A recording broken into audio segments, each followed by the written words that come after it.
Now, on my wrist right now, I have the Series 1, 2, and 3 Apple Watch. And the purpose of the video is to inform you and letting you know which series you should be going for. Either the 1, 2, or 3. And I'm finding out which one's a better value.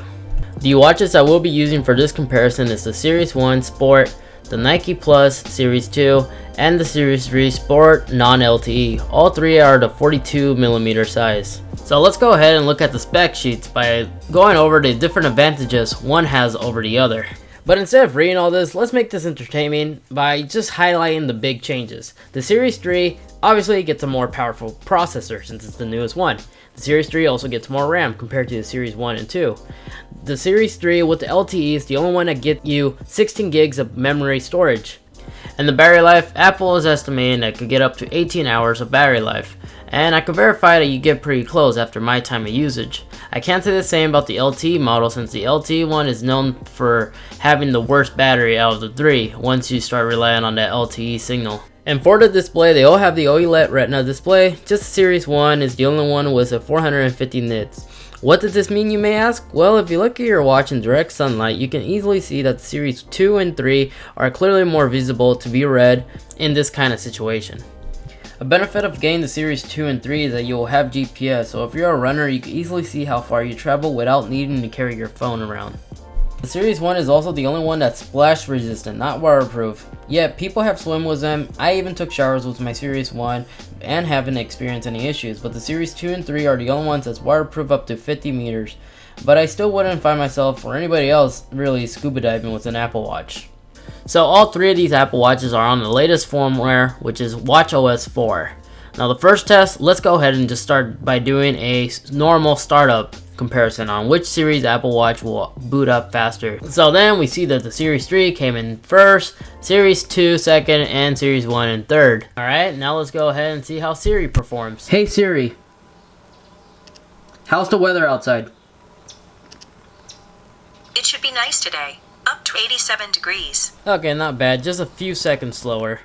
Now let's actually test out the speed when it comes to opening apps. Let's start off with the basic apps. The activity app, okay, just what seems to be half a second quicker, alright. Now let's open up an app that needed to be downloaded at the App Store.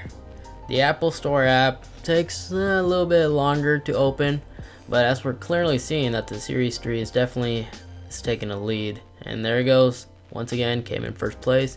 And it was no surprise, Series 2 a couple seconds behind. And the Series 1 is still way back there, just waiting. Alright, that took quite a while for the Series 1. Alright, let's go ahead and move on to the next app. Let's go ahead and open up my mail. See if it loads up all my emails quickly. Whoa, right away. Series 3, then followed by the 2 and the 1. Alright, for this next one, we had to remove the Series 1 watch because this app will not support the Series 1, but it does support the 2 and the 3. So popular apps like Instagram doesn't work on the Series 1. I haven't yet experienced this on the Series 2, so it's still good. And on this final one, I just went ahead and did like a final task and see which one could get me to the general and to the about page the quickest while returning to home.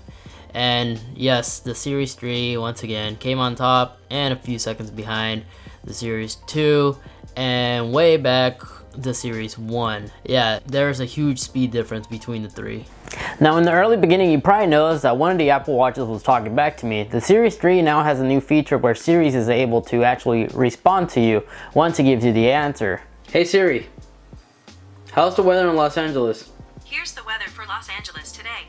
And when they added this to the Series 3, why didn't they add it on the Series 2? The Series 2 could have easily had this feature too, especially because on the Nike Sport Plus, the second series, Siri is actually able to talk back to you only when you ask her to start a run. Beginning workout. Pausing workout.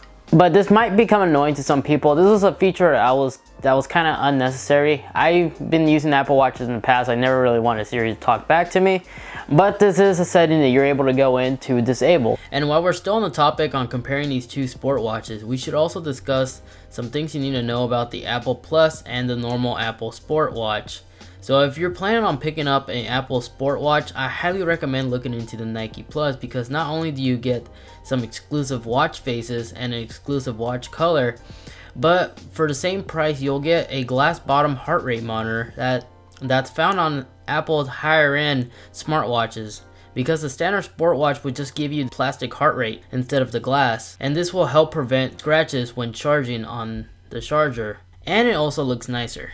And if you're not a huge fan about the current band, it's swappable just like all the other Apple Watches. So yeah, all 3 Apple Watches will work just fine with the Apple AirPods or any other Bluetooth headset you want to connect to either make phone calls or just listen to music.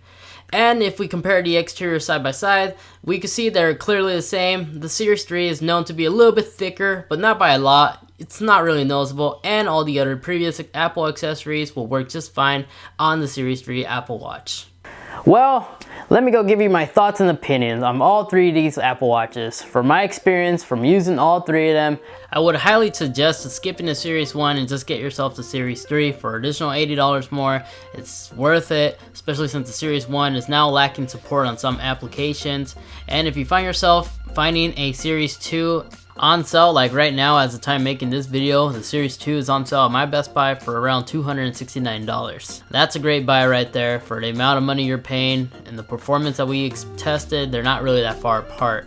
But if you need the LTE, the Series 3 is definitely a great option if you're okay paying the additional service fee. Well, I hope you liked this video. If you did, I'll greatly appreciate if you could show your love and support by smashing that like button, subscribing to the channel. Also, feel free to comment down below. Let me know your thoughts, your opinion. Does the Apple Watch suck? Is Android Wear better? Who knows? Let me know. I like to have a little conversation down in the comment section. But hope you guys have a good one. Until next time, peace.